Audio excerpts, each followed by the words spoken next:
பர்திமேயு சுவிசேஷ ஊழியங்கள் வழங்கும்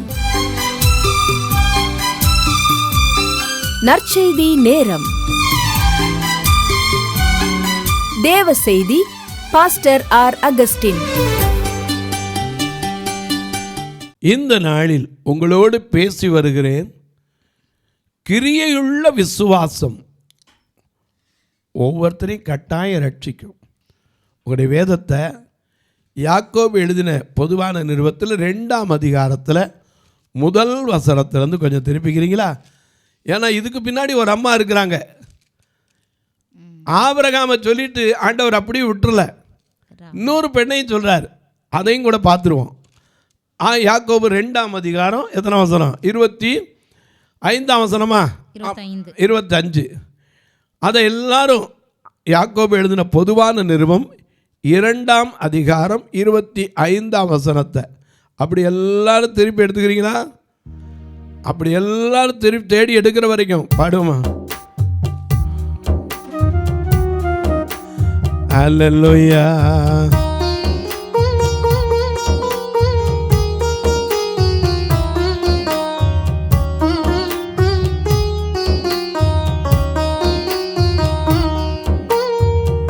களையெடுக்கும் கண்ணம்மா கர்த்தர் நீ என்னம்மா, களையெடுக்கும் கண்ணம்மா கர்த்தர் நீ என்னம்மா, ரெட்டிப்பான தன்னபதும் நிச்சயம்மா, உனக்கு ரெட்டிப்பான நன்னபதும் நிச்சயம்மா. தமிழவரடி ஓடும் அந்தியில் சாயும் தீரம் அல்லேலூயா பாட்டு சத்தம் கேட்கும். அதை கேட்ட சன்னோ கன்னத்து மேல கைய வைக்கும். அல்லேலூயா பாட்டு சத்தம் கேட்கும். அதை கேட்ட சன்னோ கன்னத்து மேல கைய வைக்கும். களையெடுக்கும் கண்ணம்மா கர்த்தர் நீ என்னம்மா, ரெட்டிப்பான தன்னபதும் நிச்சயம்மா, உனக்கு ரெட்டிப்பான தன்னபதும் நிச்சயம்மா.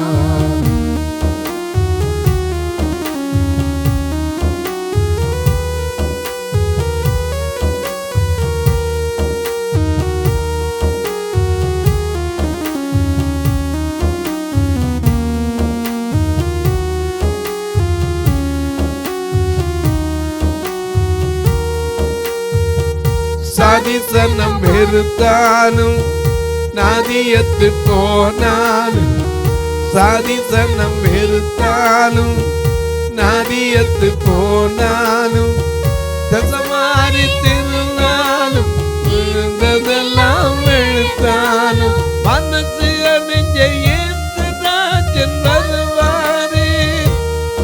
ஓ மனக்குறைய தீர்த்து கண்ணீர் துடைப்பாரே. மனசு அறிஞ்ச இயேசுராஜன் வருவாரே. மனக்குறைய தீர்த்து கண்ணீர் துடைப்பாரே.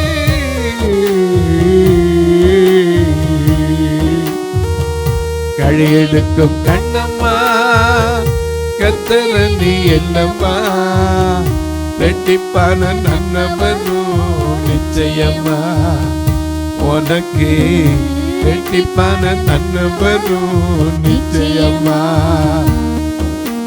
தாமிரவரணி போலும் அந்திய சாயும் நேரம், தாமிரவரணி போலும் அந்திய சாயும் நேரம், அல்லேலூயா பாட்டு சத்தம் கேட்டோம். அது கேட்ட சன்னோ கரியத்து மேல கைய வைக்கும். அல்லேலூயா பாட்டு சத்தம் கேட்கும். அது கேட்ட சன்னோ கன்னத்து மேல கைய வைக்கும்.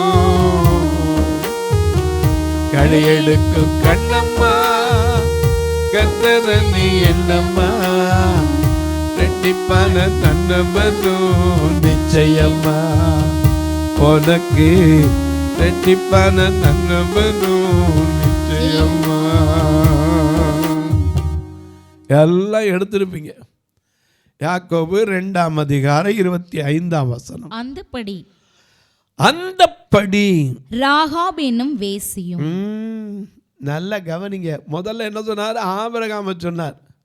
21 என்ன வாசிச்சோம்? நம்முடைய பிதாவாகிய ஆபிரகாம் தன் குமாரன் ஈசாக்கை பலிபீடத்தின் மேல் செலுத்தின போது கிரியைகளினாலே அல்லவோ அவன் நீதிமானாக்கப்பட்டான். விசுவாசம் அவனுடைய கிரியைகளோட கூட முயற்சி செய்து. நல்ல கவனிங்க. விசுவாசம் மட்டும் இருந்தா போதாது. என்ன இருக்கணும்? கிரியைகளோடு கூடிய விசுவாசம் இருக்கணும். முயற்சி செய்து கிரியைகளினாலே விசுவாசம் பூரணப்பட்டதென்று காண்கிறாயே. அதுதாங்க பிரச்சனை. விசுவாசம் பூரணப்படும்னா அங்க கிரியை இருக்கணும். கொண்டு வரேன்னு வாயிட்ட சொல்லிட்டு இருந்துட்டா போதாது. ஏன்னா வேதத்தில் பார்க்கிறோம், ஒரு தகப்பனுக்கு 2 பிள்ளையே இருந்தாங்க. ஒருத்தனை கூட்டி, அப்பா நீ வேலைக்கு போனா, அவன் போறேன்ட்டு போகவே இல்லை. இன்னொருத்தனை கூட்டு சொன்னாரு, அவன் போக மாட்டேன்ட்டு போயிட்டான், பின்னாடி வாதிக்கப்பட்டு. இதுல யாரு பெரிய ஆளு? போமாட்டேன்னு சொல்லியும் போனவன் தான் இளையவன். ஆயினும் மத்தேயு 21:26 வாசிங்க. 28. ஆயினும் உங்களுக்கு எப்படி தோன்றுகிறது? இயேசு கேட்கிறார். இந்த சொல்லிட்டு என்ன சொல்லிட்டு கேட்கிறாரு? ஒரு தகப்பனுக்கு 2 பிள்ளைகள் இருந்தாங்க. ஒரு மனுஷனுக்கு 2 குமாரர் இருந்தார்கள். மூத்தவனிடத்தில் அவன் வந்து மகனே நீ போய் இன்றைக்கு என் திராட்சை தோட்டத்தில் வேலை செய் என்றான். சரி. அதற்கு அவன் மாட்டேன் என்றான். அவன் என்ன சொல்லிட்டான்? முடியாது அப்படின்ட்டான். ஆகிலும் பின்பு அவன் மனஸ்தாபப்பட்டு போனான். இளையவனிடத்திலும் அவன் வந்து அப்படியே சொன்னான். அப்படி சொன்னபோது அவன் என்ன சொன்னான்? அதற்கு அவன் போகிறேன் ஐயா என்று சொல்லியும் போகவில்லை. இவ்விருவரில் இது கிரியை இருக்கணுங்க. சொல்லு பெருசு இல்ல. அவன் சொல்லிட்டு வாதிக்கப்பட்டு பொருத்தம் போயிட்டான். அப்ப யாரு நல்லவன்? போமாட்டேன்னு சொன்னவன் போறதில்லை. போறேன்னு சொல்லிட்டு போகாம இருக்கிறது எப்படி? ஆபிரகாம் சொல்லியிருக்கலாம், பலியா தரேன் அப்படின்னு சொல்லிட்டு பேசாமல் இருந்திருந்தா இந்த வேதத்தில் எழுதியிருக்க மாட்டாரு. அவன் கிரியைகளோடு விசுவாசமும் முயற்சி செய்ததுனால தான் அந்த பூரணப்பட முடிஞ்சது. அப்படியே ஆபிரகாம் தேவனை விசுவாசித்து அவனுக்கு நீதியாக எண்ணப்பட்டது வேத வாக்கியம் நிறைவேறிற்று. அதனால தான் நிறைவேறிச்சு. அவன் தேவனுடைய சிநேகிதன் எண்ணப்பட்டான். அந்தப்படியே அதை வச்சுட்டு ஆபிரகாம் வச்சுட்டு நேர அடுத்து எங்க வரா தெரியுமா? ஒரு வேசி. என்னடா ஆபிரகாமுக்கு இவளுக்குமா? ஆமாங்க. நீ எப்பேற்பட்ட நிலையில் இருந்தாலும் உன் கிரியையுள்ள விசுவாசத்தை கர்த்தர் காண்கிறார். ஏன்னா அவருடைய பார்வை வேறு. மனுஷ பார்வை தான் ராகாபு வேசி. ஆனா அவள் கிரியை பார்க்கிறார். நான் உன்னை காண்கிற தேவன். ஏன்னா இந்த ராகாப் யாரு? எரிகோவினுடைய அலங்கத்தில் குடியிருந்தவள். அவள் வேசி என்று வேதமே சொல்லுகிறது. ராகாப் என்னும் வேசியும் 25 திரும்ப வாசிங்க. அந்தப்படியே ராகாப் என்னும் வேசியும் தூதர்களை ஏற்றுக்கொண்டு வேறு வழியாய் அனுப்பிவிட்ட போது கிரியைகளால் அல்லவோ நீதி உள்ளவளாக்கப்பட்டாள். அவள் செயல்னால, அவள் கிரியையினால தான் நீதி உள்ளவள். மற்றபடிக்கு அவளுடைய வாழ்க்கை அழுகி போன வாழ்க்கை தான். எரிகோ பட்டணத்தில் அலங்கத்தின் மேல் இருந்தவ. அவ மட்டும் யோசுவா ஆள அனுப்புறான் 2ஆம் அதிகாரத்திலையா? யோசுவா 2 பேர் என்ன செய்யறான்? அனுப்புகிறான். நீங்க போய் அந்த பட்டணத்தை என்ன செய்யுங்க? எரிகோ பட்டணத்தை போய் என்ன செய்யுங்க? வேவு பார்த்துட்டு வாங்கன்னு. இங்கிருந்து போன உடனே ராகாப் மட்டும் ராஜாவை கூப்பிட்டு, ஐயா இங்கே 2 பேர் வந்திருக்காங்க, நம்ம பட்டணத்தை பார்க்க வந்திருக்காங்க, இவங்க வந்திருக்கிறது ஏதோ எனக்கு நல்லதாக தெரியல, வாங்கன்னு சொன்னால் ராகாப்புக்கு ஒரு சிலை வச்சுருப்பான் ராஜா. ஏன்னா உண்மையுள்ள ராகாப். ஆனால் அந்த வேசி பட்டம் போயிருக்குமா? ஆனால் இயேசு இடத்துல அவன் நற்கிரியைகளை செய்தாள். ஏன்னா இயேசு சொல்கிறார்ல, லூக்கா எழுதின சுவிசேஷத்தில் 7ஆம் அதிகாரத்தில் 46ஆம் வசனத்தில் ஒரு பெண் என்ன செய்யறா? நீ என் தலையில் எண்ணெய் பூசவில்லை. பரிசேயனை பார்த்து சொல்றா, நீ விருந்துக்கு அழைச்சப்பா, ஆனா மரியாதை கொடுக்கலையே. நீ என் தலையில எண்ணெய் பூசல. இவளோ என் பாதங்களில் பரிமள தைலம் பூசினாள். 44 ஸ்திரீனிடமாய் திரும்பி சீமோனை நோக்கி, இந்த ஸ்திரீயை பார்க்கிறாயே. இந்த ஸ்திரீயை அவர் என்ன நினைச்சா தெரியுமா? பாவியா இருந்தா, இவர் தீர்க்கதரிசியா இருந்தா, இவர் தொடரவ யாருன்னு தெரியாதா? இவ போய் தொட்டுக்கிட்டு இருக்கா, இவர் பேசாம இருக்காரு, இது என்ன அப்படின்னா, நான் உன் வீட்டில் பிரவேசித்தேன், நான் உன் வீட்டுல வந்தேன், எனக்கு கால் கழுவ தண்ணி கொடுக்கல. இவளோ கண்ணீரினால் என் கால்களை நனைத்தாள், தன் தலைமயிரினால் அவைகளை துடைத்தாள். நீ அழகா பாடுறோம் இல்லையா? கட்டி பிடித்தே உந்தன் பாதத்தை கண்ணீரால் நனைக்கிறேன் கர்த்தாவே. கட்டி பிடித்தே உந்தன் பாதத்தை கண்ணீரால் நனைக்கிறேன் கர்த்தாவே. எங்கையிலே யுத்தங்கள் போய வேண்டுமே, உக்கிரை நிலே யுத்தங்கள் போய வேண்டுமே. இளைஞரெல்லாம் இயேசுவுக்காய் வாழ வேண்டுமே. இறங்குமையா மனம், இறங்குமையா, இறங்குமையா மனம், இறங்குமையா. பிரிந்த குடும்பம் எல்லாம் மறுபடி இணைய வேண்டும். பிரிந்த குடும்பம் எல்லாம் மறுபடி இணைய வேண்டும். பெற்றோரின் கண்ணீரெல்லாம் கழிப்பாய் மாற வேண்டும். இறங்குமையா மனம், இறங்குமையா, இறங்குமையா மனம், இறங்குமையா. அவன் சொல்றான், நீ எனக்கு தண்ணி கொடுக்கலப்பா. அவ கண்ணீரால என் பாதத்தை என்ன செய்தா? நனைத்து தலைமயிரினால் அவைகளை துடைத்தாள். நீ என்னை முத்தம் செய்தாய். ஆனா அவளை குறித்து வேதம் என்ன சொல்றது தெரியுமா? பாவியான ஸ்திரீ. பாவியான ஸ்திரீ தன் கிரியைகளினாலே நீதி உள்ளவள் ஆக்கப்படுவாள். ஹல்லேலூயா. 37ஆம் வசனத்திலிருந்து அதை குறித்து வாசிக்கிறோம். லூக்கா 7:37 இருந்து என்ன வாசிக்கிறோம்? ஒரு பரிசேயன் அப்பொழுது அந்த ஊரில் இருந்த பாவியாகிய ஒரு ஸ்திரீ வீட்டுக்கு கூப்பிட்டது யாரு? பரிசேயன் சீமோன். ஆமா, குஷ்டரோகி. அவன் வீட்டுக்கு இயேசு விருந்துக்கு போற. அந்த ஊர்லயே பாவியாகிய ஒரு ஸ்திரீ. எல்லாரும் அவளை பார்த்து அட பாவிம்பாங்க. அப்படிப்பட்ட, ஏன்னா பாவத்தின் பாரத்தினா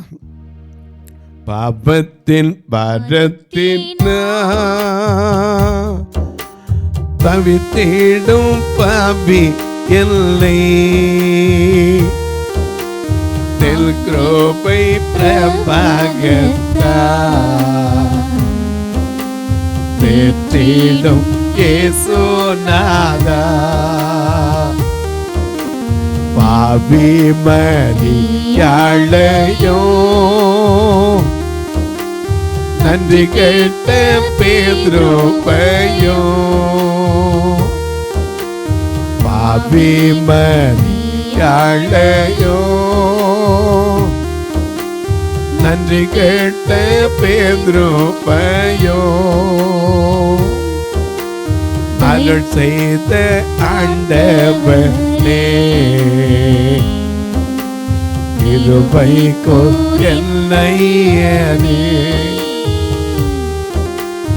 அருள் செய்த ஆண்டவனே கிருபைக்கோ என்னையனே. பாவியாகிய ஸ்திரீ, அவ பேர் தான் என்னது? மரியா. இந்த பெண் செய்ததுதான் இந்த சுவிசேஷம் எங்கெல்லாம் பிரசங்கிக்கப்படுமோ அங்கெல்லாம் இவன் செய்தது நினைக்கப்படுனார். அந்த ஊர்லயே பாவியாய் இருந்த ஒரு ஸ்திரீ வாசிங்க. அவர் பரிசேயன் வீட்டிலே பந்தி இருக்கிறதை அறிந்து ஒரு பரணியில் பரிமள தைலத்தை எடுத்து கொண்டு வந்து அவருடைய பாதங்களின் அருகே பின்னாக நின்று அழுது கொண்டே பாதங்களை தன் கண்ணீரினால் நனைத்து தன் தலைமயிரினால் துடைத்து அவருடைய பாதங்களை முத்தம் செய்து பரிமள தைலத்தை பூசினாள். உடனே இந்த பரிசேயன் பார்க்கிறோம், யாரா இவர் தீர்க்கதரிசியா, இவர் தெரியாதா பாவியான பொண்ணுன்னு. அவர் சொன்னார், பாவிகளை ரட்சிக்கத்தான்ப்பா வந்தார், பாவிகளை ரட்சிக்கத்தான் கிறிஸ்தேசு வந்தார் இந்த உலகத்தில். அவர் சொன்னார், நீ இந்த ஸ்திரியை பார்க்குற, அவருடைய நிலையை பார்க்குற, நான் அவருடைய கிரியை பார்க்கிறேன். அல்லேலூயா. அதுதான் பிரச்சனை. அவன் பார்த்தது என்ன? அவருடைய பாவத்தை மட்டும்தான் பார்த்தான். அவருடைய பார்வை அது இல்லை. நான் வீட்டுக்குள்ளே வந்தேன், யூத கலாச்சாரத்தின்படி கால் கழுவ தண்ணி கொடுக்கணும், கொடுத்தியா? இல்லை. எண்ணெய் பூசணியா? இல்லை. முத்தம் செஞ்சியா?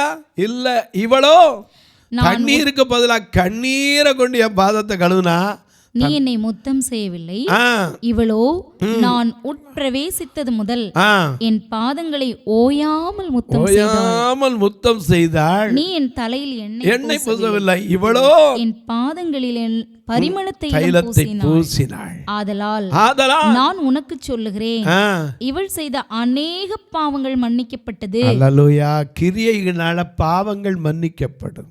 பாவி, ஆனா அந்த பாவிக்கு தான் சொன்னார், இவள் செய்த அநேக பாவங்கள் மன்னிக்கப்பட்டது. அதோட விட்டுல ஒரு கதையும் சொன்னார். இவள் மிகவும் அன்பு கூர்ந்தாளே, மிகவும் அன்பு கூர்ந்தாளே, எவனுக்கு கொஞ்சம் மன்னிக்கப்படுகிறதோ. ஏன்னா 41ஆம் வசனத்துல அவர் சொல்லியிருந்தார், எப்பா நான் உனக்கு ஒன்னு சொல்லணும்பா, ஒருவனிடத்தில் 2 பேர் கடன் பட்டிருந்தான், ஒருவன் 500 வெள்ளிக்காசும் இன்னொருத்தன் 50 வெள்ளிக்காசும் கொடுக்க 2 பேருக்குமே மன்னிச்சுட்டாரு. அதுல யாரு அன்பு கூறுவா?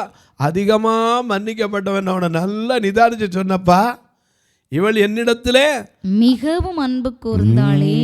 கிரியையுள்ள விசுவாசம். அதனாலதான் அவள் பாவம் செய்தான், அந்த பாவத்தை மறந்து அவளுக்கு தான் முதல்ல தரிசனமானார். இன்னைக்கு நாம நினைக்கிறோம், நான் பாவிங்க, எனக்கு கர்த்தர் பேசுவாரா? ஒண்ணுக்கு உதவாத உன்னை என்னை தேடித்தாங்க வந்தாரு. உனக்காக எனக்காகத்தான் ரத்தம் சிந்தி கிரியையினால நம்ம மீட்டுக் கொள்வதற்கு தன்னையே ஜீவ பலியாக கொடுத்தார். நாம பாடுறவங்கள எல்லாத்துக்கும் என்னை ஜீவ பலியா ஒப்புவித்தேன் ஏற்றுக்கொள்ளும் இயேசுவே, அன்னை தந்தை முந்தன் சன்னதி முன்னிலே, அன்னை தந்தை முந்தன் சன்னதி முன்னிலே சொந்தமா முந்தனே கீதோ படைக்கிறே, என்னை ஜீவ பலியா ஒப்புவித்து ஏற்றுக்கொள்ளும் இயேசுவே,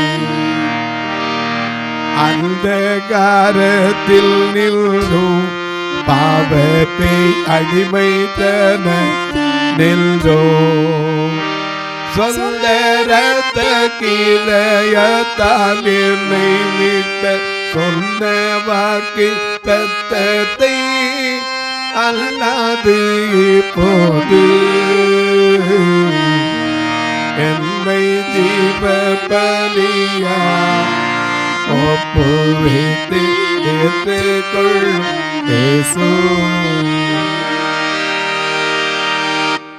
எனக்கு அன்பானவர்களே, கிரியையுள்ள விசுவாசம். அவன் விருந்து கூப்பிட்டதுனால அவனை பெருசா சொல்லல, ஆனா அவன் கண்ணீரை சிந்தினா அவன் தண்ணி கூட கொடுக்கல. இவன் பரிமள தைலம் பூசினா அவன் எண்ணெய் கூட பூசல. அதான் சொன்னான், இவளை பார்க்குறியப்பா, இவளுடைய அநேக பாவங்கள் மன்னிக்கப்பட்டு சொன்னார். இன்னைக்கு சொன்ன உன் கிரியை இருந்தா உன் பாவங்கள் கட்டாயம் மன்னிக்கப்படும். அதனாலதான் ராகாப் இங்கே குறிப்பிடுறார், அந்தப்படியே ராகாப் என்னும் வேசியும் தூதர்களை ஏற்றுக்கொண்டு வேறு வழியாய் அனுப்பிவிட்டதினால் அல்லவோ நீதி உள்ளவளாக்கப்பட்டாள். ராகாப்புங்கிறவ வேற ஒன்றும் செய்யல. தன் சரீரத்தை அழுகி போய் விற்று கொண்டிருந்தவன் அந்த சமாரிய பெண்ணை பார்த்து சொல்லலையா, இயேசு சொன்னாரே, வந்திருப்பவர் யார் என்று அறிந்திருப்பாயானால் நீ அவரிடத்தில் கேட்டிருப்ப. அவ 6 புருஷன் கட்டி 7ஆவது புருஷன் செத்துப்பான். அவன் வாழ்க்கையை சொன்ன உடனே குடத்தை விட்டுட்டா, தன்னையும் மறந்துட்டா. ஊருக்குள்ளே போயிட்டு என் காரியத்தில் அத்தனையும் சொன்னா, அவ்வளோ பேரையும் கூட்டிகிட்டு வந்துட்டான். எனக்கு அன்பானவர்களே, உன்னை தெரிந்து கொள்ளுங்க, நம்முடைய பாவங்களுக்கு தக்கதாக நமக்கு அவர் செய்யறதில்லை. வேதம் சொல்லுது, அவர் நம்முடைய பாவங்களுக்கு தக்கதாக நமக்கு செய்யாமலும் நம்முடைய அக்கிரமங்களுக்கு தக்கதாக நமக்கு சரி கட்டாமலும் இருக்கிறார். பூமிக்கு வானம் எவ்வளவு உயர்ந்திருக்கிறதோ அவருக்கு பயப்படுகிறவர் மேலே கிருபை அவ்வளவு பெரிதாயிருக்கிறது. ஹல்லேலூயா. அந்த கிருபை தாங்க வேணும். உன் கிரியையினால தான் பார்க்க முடியும். இந்த ராகாப்புங்கிறவளை கொஞ்சம் அவருடைய செயலை பார்த்தீங்கன்னா வேசித்தனம் பண்ணி வாழ்ந்தவ தான். ஆனால் அவன் என்ன செய்யறா? யோசுவாவின் புஸ்தகத்தை நீங்கள் உட்கார்ந்து படிங்க. 2ஆம் அதிகாரத்திலே அவன் எரிகோவை சுதந்திரிக்கும் முன்னே வேவு பார்க்கறதுக்கு 2 பேரை அனுப்பிவிட்டான். அவங்க சாயந்தர நேரத்தில் அங்கே வந்துட்டாங்க. உடனே அவங்கள கூட்டிகிட்டு போய் ஒசக்க வச்சிருந்து வைக்கலுக்குள்ளே படுக்க வச்சிருந்து வேறு வழியாக திருப்பி அனுப்பிட்டான். ராஜா வந்து கேட்டான், என்ன உன் வீட்டுக்கு 2 பேர் வந்திருந்த மாதிரி இருந்துச்சு? அவன் வந்திருந்தாங்க. அவங்க என்ன செஞ்சுட்டாங்க? அப்போவே கதவு அடைக்கும்னாலேயே போயிட்டாங்க. அவளை வேறு வழியாக இறக்கி விட்டுட்டு சொன்னா. அப்போ தான் சொன்னா, நீ எங்களுக்கு தயவு காண்பித்த வழியினால எரிகோ மேலே யுத்தம் பண்ணும்போது உன் வீட்டுக்குள்ளே இருக்க யாருக்கு எந்த சேதமும் என்ன செய்யாது, வராது.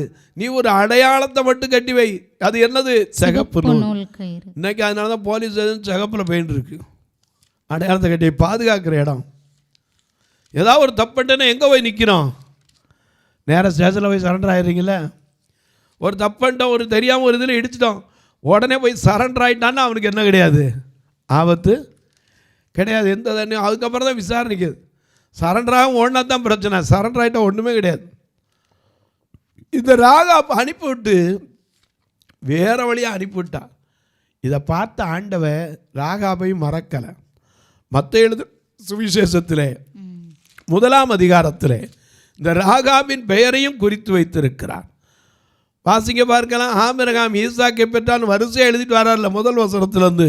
ஆபிரகாமின் குமாரனாகிய தாவீதின் குமாரனான இயேசு கிறிஸ்துவினுடைய வம்ச வரலாறு. சரி. ஆபிரகாம் ஈசாக்கை பெற்றான், ஈசாக்கு யாக்கோபை பெற்றான், யாக்கோபு யூதாவையும் அவன் சகோதரரையும் பெற்றான், யூதா பாரேசையும் சாராவையும் தாமாரினிடத்தில் பெற்றான், பாரேஸ் எஸ்ரோமை பெற்றான், சரி, எஸ்ரோம் ஆராமை பெற்றான், ஆராம் அமினதாபை பெற்றான், அமினதாப் நகசோனை பெற்றான், நகசோன் சல்மோனை பெற்றான், சல்மோன் போவாசை ராகாபினிடத்தில் பெற்றான். இந்த போவாஸ் யாரிடத்தில் பெற்றது? ஓபேதை ரூத்தினிடத்தில் பெற்றான். இந்த போவாஸ் யார்கிட்ட பெற்றது? ராகாபிடத்திலே பெற்றான் இல்லையா? ஆனால் அவன் இயேசு கிறிஸ்துக்கு அடையாளமாக மாறலையா? Boaz Boaz போர்வையால் மூடுமையா. இன்றைக்கு சொல்கிறேன், நம்முடைய கிரியைகள் விசுவாசத்தை விட கிரியை ரொம்ப அவசியங்க. அதனால தான் வேதம் சொல்லுது, வீணான மனுஷனே, கிரியை இல்லாத விசுவாசம் வீணென்று அறியலையா? ஒரு மனுஷனை என்ன செய்யாது? ரட்சிக்கவே ரட்சிக்காது. தொலைக்காட்சியில் பார்க்கிறேன் அன்பு மக்களே, இந்த நிகழ்ச்சியை நாள்தோறும் பார்க்குறீங்க, கேட்குறீங்க, பரவசம் அடைகிறீங்க, ரொம்ப நல்லது. இதுக்காக ஜெபிக்கிறீங்களா? ஒவ்வொரு நாளும் இந்த நிகழ்ச்சி வர்றதுக்கு 5000 செலவழிக்கணும். நீங்கள் நம்பினாலும் சரி நம்பாட்டாலும் சரி, ரெக்கார்டிங்க்கும் ஒளிபரப்புக்கும் கட்டணும். எத்தனை டிவி நிகழ்ச்சியில் பார்க்குறீங்க, அத்தனை சேனலுக்கு சேர்த்தான் சொல்கிறேன். நீங்கள் பார்க்கணும். அது மட்டும் இல்லை, இதற்காக ஜெபிங்க. ஒருவேளை ஐயா நான் கொடுக்கணும்னு ஆசை இருக்கு, என்னால் முடியல, பரவாயில்ல, ஜெபம் பண்ணுங்க. கர்த்தர் நீங்கள் ஜெபித்தா போதும், யூத ஜனத்துக்கு சகாயம் ரட்சிப்பு வேறு இடத்துலேருந்து வந்துக்கிட்டு தான் இருக்கும். அது மட்டும் இல்லை, இந்த ஆலயம் முற்றிலும் பார்வையற்ற மக்களுக்காக வைக்கப்பட்ட ஆலயம். ஞாயிற்றுக்கிழமை தான் மற்ற இடத்தெல்லாம் காணிக்க எண்ணி பார்த்துருப்பீங்க. இங்கே தலையை எண்ணுவோம். ஏன் தெரியுமா? வந்தவங்களே யாரும் சாப்பிடாமல் போயிடக்கூடாது. இவங்களை கூட்டிகிட்டு வந்த வேனில் திருப்பி கொண்டு பத்திரமா அவங்கள பஸ் ஸ்டாண்டுக்கிட்ட விடணும். வேனே வாரத்துக்கு 4000 ரூபாய்க்கு வாடகைக்கு எடுக்கிறோம். ஒருவேளை ஒரு பள்ளி நிர்வாகத்தையோ நீங்கள் ஒரு பெரிய நிர்வாகத்தை வச்சுருப்பீங்கன்னா உங்கள் இதில் 15 வருஷம் முடித்த வேன் கூட வச்சுருப்பீங்களே, அதை கூட இப்படிப்பட்ட காரியத்துக்கு கர்த்தர் ஏவினால் உதவலாம். ஏன்னா அந்த மக்கள் 5 வருஷம் ஆத்துமாதாயம் செய்யும்போது அதை எஃப்சி போட்டு 5 வருஷம் அது உங்களுக்கு ஆசீர்வாதமாக அமையும். கர்த்தருக்காக கொடுத்த ஒருவரும் தரித்திரரானதில்லை. ஒருவேளை நீங்கள் நினைக்கலாம், பிரதர் நான் ஒன்று வச்சுருக்கேன் பிரதர், கொடுக்கலான்னு நினச்சிக்கிட்டு இருக்கேன், அதை கொடுத்துட்டு அடுத்த வாங்க போகிறேன். நீங்கள் கர்த்தருக்காக கொடுத்து பாருங்கள், உங்களுக்கு புது வேனை அதுக்கு விட அருமையான வேனை கர்த்தர் கொடுப்பார். மாற்றம் கிடையாது. நீங்கள் கேட்கலாம், எனக்கு ஆசையாக இருக்குது பிரதர், எப்படி தாங்க, நான் ரொம்ப தூரத்தில் இருக்கேன். இங்கே 2 நம்பர் வந்துக்கிட்டே இருக்கும், ஜிபே ஃபோன்பே வந்துக்கிட்டே இருக்கும், இதில் பார்க்கலாம். அது மட்டும் இல்லை ஐயா, இந்த பார்வையற்ற மக்கள் சபைக்கு கட்டுமான பணிக்கு உதவலாம். உங்கள் பிறந்த நாள், திருமண நாள் போன்ற நல்ல நாட்களிலே ஒரு உணவு உதவி கொடுக்க உதவலாம். உங்களுக்கு அருமையானவர்களை கர்த்தருக்குள் நித்தியடைந்திருந்தால் அவருடைய நினைவாக இப்படிப்பட்ட ஞாயிற்றுக்கிழமையில் ஆராதனைக்கு வர்றவங்களுக்கு உணவு கொடுக்க உதவலாம்.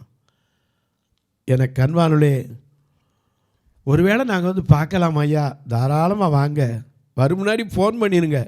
ஏன்னா நீங்கள் அலைஞ்சிடக்கூடாது, அதுக்காக சொல்கிறேன். நான் ஆயத்தப்படுத்தி வைக்கணுங்கிறக்காக சொல்லலை. நீங்கள் தாராளமாக வந்து பார்க்கலாம். ஃபோன் பண்ணிட்டு வந்தீங்கன்னா நானே உங்களை நின்று கூட்டிகிட்டு வந்து எல்லாம் பார்க்கலாம்.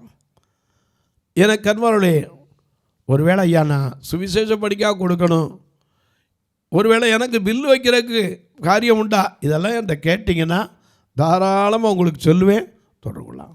உங்கள் ஜெபக்காரி எது இருந்தாலும் காலை 10லேருந்து 5 மணிக்குள்ளே தொடர்பு கொள்ளுங்க. இப்போ உங்களுக்காக ஜெபிக்கட்டுமா? நல்ல பிதாவே, நன்றியோடு துதிக்கிறோம் சுவாமி.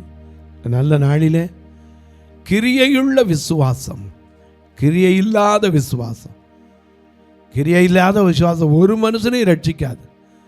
கிரியையுள்ள விசுவாசம் அதுதான் மனிதரை ரட்சிக்கும்யா. வேதம் சொல்லுது, வீணான மனுஷனே, கிரியை இல்லாத விசுவாசம் மனுஷனை ரட்சிக்குமோ என்று சொன்னார். அவர் அதை காட்டி சென்ற அந்த வழியில் என்னை எங்களையும் நடத்தும், தகுதிப்படுத்தும். இந்த ஊழியத்தை தாங்குகிற, ஜெபிக்கிற, கொடுக்கிற எல்லா மக்களையும் ஆசீர்வதியும். பிறந்த நாள், திருமண நாளை நினைவு கூறுகிறவர்கள், தங்களுக்கு அன்பார்களை இழந்த இந்த நாட்களை நினைவு கூறுகிறவர்கள், தங்களுக்கு இருக்கிற சிறு பிள்ளைகளை இழந்திருந்தாலும் ஐயா, சில நேரங்களில் தன் பிள்ளை வாழ்வதை பார்க்க முடியாமல் வேதனையில் இருக்கிற எத்தனையோ பெற்றோர் உண்டு. அவளுக்கு ஒரு திருமணம் நடக்குமா, என் பையனுக்கு ஒரு திருமணம் நடக்குமா, இப்படி கர்த்தருடைய மன விருப்பங்களை வாய்க்கச்சு இந்த ஊழியத்தை தாங்குகிற எல்லா மக்களையும் ஆசீர்வதியும். இயேசுவின் நாமத்தில் ஜெபிக்கிறேன் நல்ல பிதாவே, ஆமென். சபை ஆராதனை ஞாயிறு காலை 10 மணி முதல் 12 மணி வரை. இடம் பர்திமேயு சுவிசேஷ ஆலயம், அன்னை சத்யா நகர், இளமனூர் அஞ்சல், சக்கிமங்கலம் வழி, மதுரை மாவட்டம். பின்கோட் 625201 மற்றும் பர்திமேயு சுவிசேஷ ஜெப வீடு, flat number 107, Eden garden, Muthur, Tirunelveli. Pincode 627011. சிறப்பு உபவாச கூட்டம் ஒவ்வொரு மாதமும் 2வது சனிக்கிழமை காலை 10 மணி முதல் 1 மணி வரை நாகர்கோவில் YMCA ஹாலில் வைத்து நடைபெறுகிறது. மற்றும் ஒவ்வொரு மாதமும் 4வது சனிக்கிழமை காலை 10 மணி முதல் 1 மணி வரை திருநெல்வேலி புதிய பேருந்து நிலையம் அருகில் உள்ள கிரேஸ் ஹாலில் வைத்து நடைபெறுகிறது. எங்கள் எல்லா ஆராதனைகளிலும் கலந்து கொண்டு தேவனை மகிமைப்படுத்த அன்பாய் அழைக்கிறோம். உங்கள் உதாரத்துவமான காணிக்கைகளினால் இவ்வூழியத்தை தாங்க விரும்பினால் R. Augustine, account number 5021364331, IFSC code IDIB 000B066, Indian bank, BP குளம், Madurai. GPay number 9842181917, BGM ministries மற்றும் 9442559772, பிளைண்ட் மினிஸ்ட்ரீஸ் அகஸ்டின். உங்கள் தொடர்புக்கு பாஸ்டர் R. அகஸ்டின், பர்திமேயு சுவிசேஷ ஊழியங்கள், நாகமலை, புதுக்கோட்டை, மதுரை 625019. தொலைபேசி எண்கள் 9842181917 மற்றும் 9442559772. கர்த்தர் தாமே உங்களை ஆசீர்வதிப்பாராக.